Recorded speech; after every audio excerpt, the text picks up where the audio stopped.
Hey guys, Pemi, and welcome to another video for Super Gameplay Time.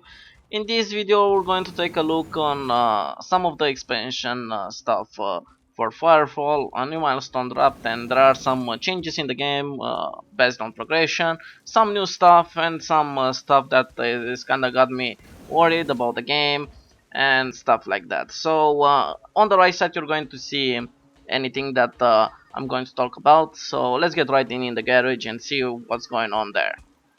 Alright guys, so I'm going to go in the Battleframe garage trying to show you guys some of the stuff that Rev 5 has changed in the game and showcasing it.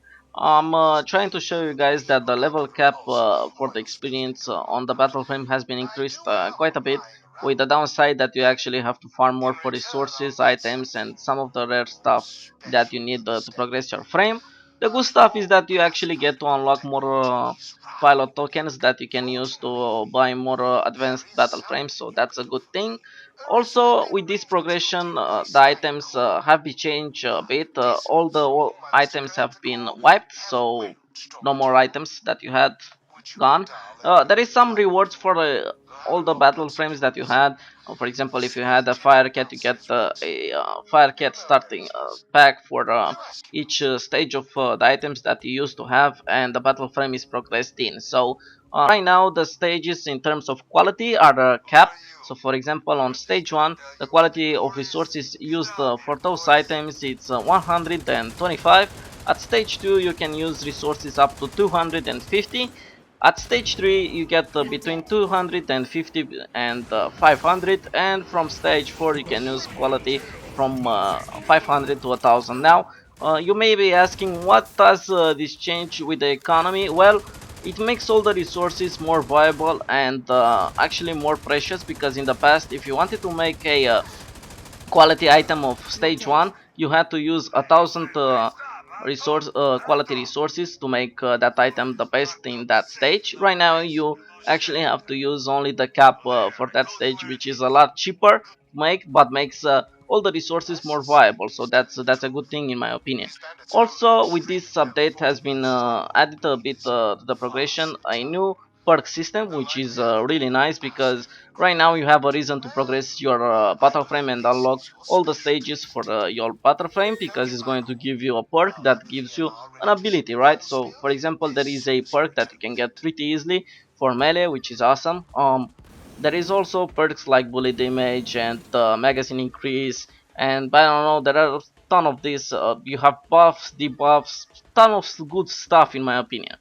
Now let's go and actually show you guys right now. On the right side you're going to see again, we're going to go in the crafting machine, so I can show you guys some of the crafting changes and stuff like that. So let's talk some crafting, guys. On the right side you can see the crafting window, and I'm going to try to explain you the progression a bit. Right now you can see that the progression is split in 3 big sections plus a general section for random items, and each of those sections are pretty much battle frames modules, battle frame weapons, and battle frame abilities. So that's pretty simple, right? Now people who played before this had a chance to unlock absolutely everything without choosing a profession, because they had grandfathered. I mean, they progressed everything to the fourth stage, and that means on each section they had something like that done, which gives them access to all the battle frame progressions. But any new player or player that didn't do that has access only to one profession. In time, those people, they're going to actually have only one profession anyway, so that's the thing. Now you can change professions anytime you want with the cost of the crystite, and the crystite required is quite a lot in my opinion.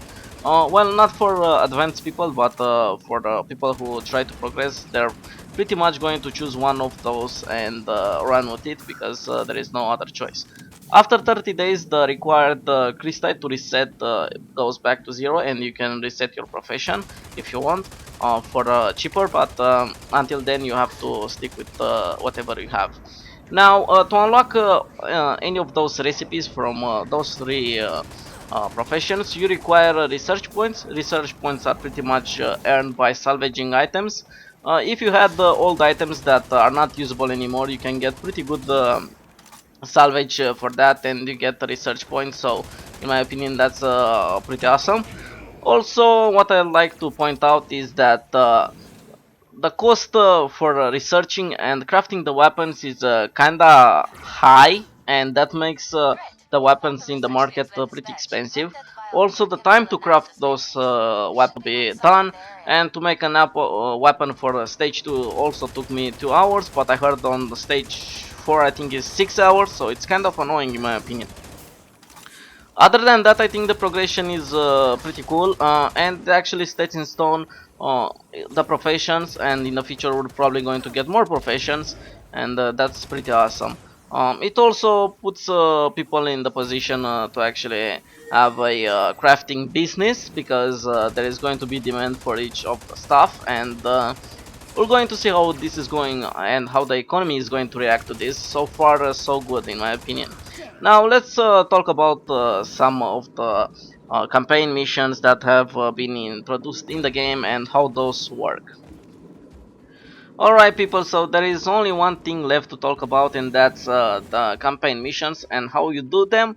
Also, I'm really grateful that you guys have stick with me during this video and listen to everything I had to say. So, how do you do these missions? Well, that's pretty easy. The first mission, you don't have to do anything special. You have to queue up and do an instance type mission. You have to protect a ship and carry some stuff inside, and that's about it.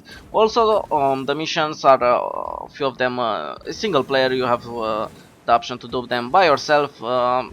You can invite someone in the squad to help you out, but I don't see any reason for that. It's not all that hard in my opinion.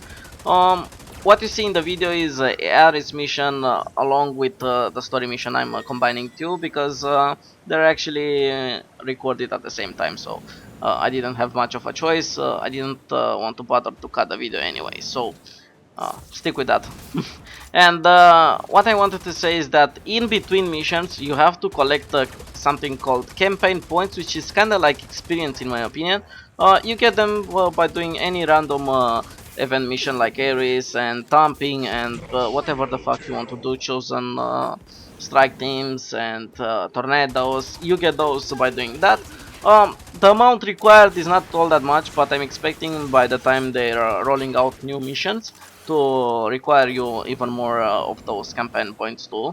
There are rewards for the campaign missions, pretty decent.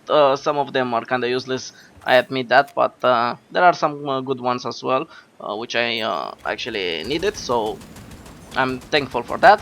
Um, in the game you're going to see that I'm having some mods installed, so that's not the default user interface. But they did add during this update a new action bar, which is kinda like what you see on the video, but a bit more different. So I didn't like that, so I installed the mod to deal with that. Um, anything new? Not fixes, and making some of the things useless, like the Nighthawk. There is a hotfix inbound for that from what I heard, but at the time of this recording, it's not fun to play that frame for the moment, at least. So that's it for this video, guys. I'm thankful for watching it, and I'm thankful for your support. So I'll see you guys in the next video. Ciao, guys.